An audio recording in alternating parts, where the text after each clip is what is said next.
And again, you're looking at a live picture in Minneapolis, specifically what has been renamed George Floyd Park.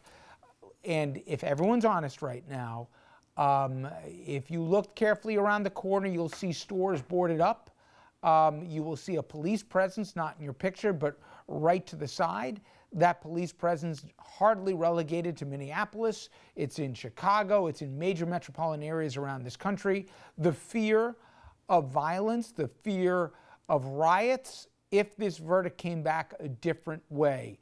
The suspense largely taken away when the verdict came back in a matter of hours. They got the case late yesterday, and then early this afternoon we got the verdict, and it was guilty not on one, not on two, but on all three charges that you see there on your screen.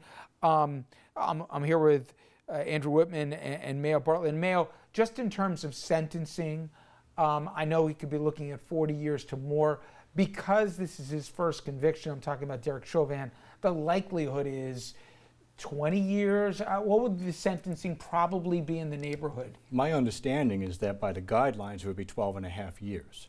So one of the things we have to recognize is every state has a different set of laws, and the sentencing is administered differently. 12 and a half years here would be for a bad assault, you know, maybe an attempted homicide where nobody actually got really hurt. So here we would have, it would be something to life. Yep. So even if it was on the low end, if a judge said, okay, I'm going to give you 18 to life, you still have that life component. So that means you may very well never come home.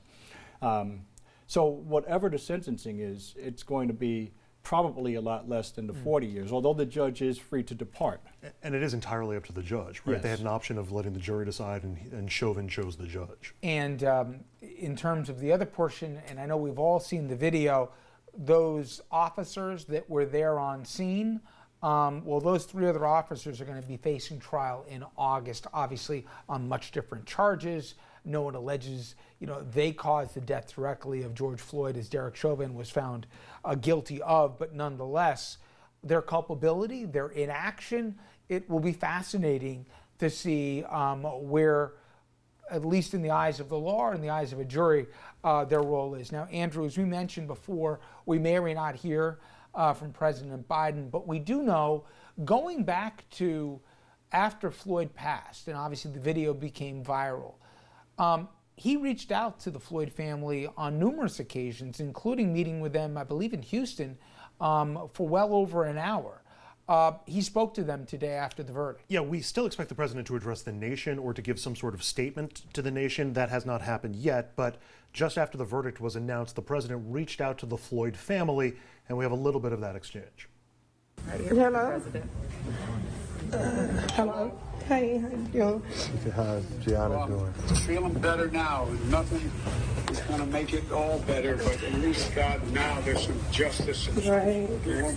And you know, I think a John is coming. My daddy's going to change the world. He's going to start to change it now. That's right. Yes. Hopefully this is the momentum for the George Floyd Justice and Policing Act to get passed to have you sign. Got it, Al. That and a lot more. Interesting from a president of the United States, in considering, you know, who the president could have been at this moment. Absolutely. And if we could, Merrick Garland was interviewed earlier, the U.S. Attorney General, before obviously the verdict, and you know, he fully acknowledged, as did the president. I think they described it as a tinderbox where we could be this evening if the verdicts were different. But Merrick Garland nonetheless acknowledged the reality, certainly that you wouldn't have heard for the past 4 years, but the reality that race played a part in what we saw in Minnesota and plays a part in America today. Racism is an American problem. I think that it's plain to me that there's has been and remains discrimination against African Americans. We do not yet have equal justice under law. So, Mayo, then the question's asked, should justice depend on the zip code? Should the laws determine on state boundaries? I should mention that Governor Cuomo, before the scandals, but nonetheless, he said about a year ago that each county in New York, in each major municipality, I should say, had an opportunity with the threat of losing state funds to come back with police reform. And this was after the Garner case, et cetera. Now, I know that you were instrumental in this and you did it, but my question is, just take New York, which is as blue a state as you're going to find. Different municipalities have different guidelines.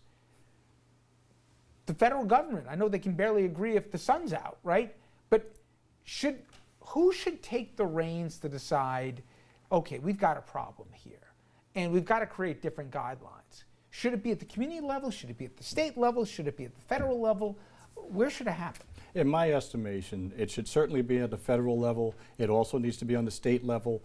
In Westchester County, New York, I have to say that George Latimer, who's our county executive, was very proactive and actually started our police reform and reimagining process before the governor had the executive order. So that shows a lot of vision and also an interest in trying to get it right. But we have to realize that, let's look at New York State, which is a blue state. In New York State, only 25% of the police departments are actually accredited. So you can't really go to a doctor who's not accredited. You're not going to have a pilot fly a plane that's not licensed. And in Westchester County, only 50% of the police departments were accredited. So what that should tell everybody is that as you are driving throughout your home community, wherever you are, whether it's in New York State or outside, you might be fortunate enough to live in an accredited jurisdiction that has an accredited department. But as soon as you leave your zip code, you may be entering a department that doesn't have accreditation, has an entirely different level of training. So I think that it has to be set from the state. The municipalities should certainly be looking also at what works particularly well within the municipality, and the state should be a floor. You should be able to go above and beyond what the state does. And I think that we need to start looking also at active bystandership for law enforcement. And Project ABLE out of Georgetown Law School is absolutely phenomenal. And what that would have done in this case is it would have empowered the two rookie officers with 2 weeks under their belt to go to the training officer, Derek Chauvin, and say, you got to get off of his neck. They could have acted. They didn't have to follow rigidly some chain of command when you can see that the chain of command is leading you down a path that's not going to have any redemption. So there are a number of things we can look at there. We have to look at officer well-being as well. We have to look at what the training protocol is, and training should never stop at the police academy. That's just where it should begin. And as you get out of the academy, there should be in-service training, which deals with the particularly unique and necessary areas of de-escalation. Use of force should be a last resort, and looking at how you interact with someone who may have a mental health issue, and also what type of discretion are you going to use. Are you going to exercise your discretion to perhaps allow someone who might have passed a $20 bill, which may or may not have been a legitimate $20 bill, to have a pass? Or are you going to make sure you enforce the possession? Can this be done via rules? Because this one, for lack of a better term, not easy, but this one was, come on. Everybody was telling him what he was doing was wrong. This didn't happen in a split-second decision. This took 9.5 minutes in broad daylight. But then you look at other instances that were even mentioned tonight, like the Toledo case. 2:30 in the morning, the kid's running with a gun. Cops can't see that he threw it, turned around, put his hands up, and they shot. And I know you're not, I know Andrew's not, but all cases are not the same. No. All defendants are not the same. All police are not the same. Is it rules? Is it people? Is it leadership? Is it resources? I know it's probably all the above, but it just seems that depending on who's watching tonight, I think almost everybody with a conscience agrees the right decision was made by a jury.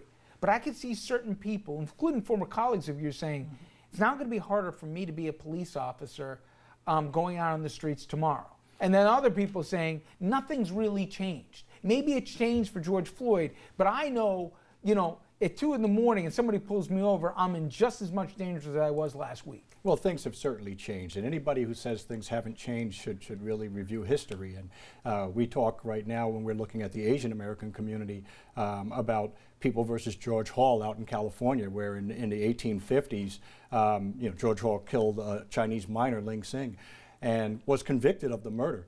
and then in liberal California had the conviction overturned because the state of the law was that no non-white person could be a witness against a white person. So if that was still the state of the law, we wouldn't be having this conversation. So right now we have to acknowledge that that's changed, that there are a lot of things that have improved.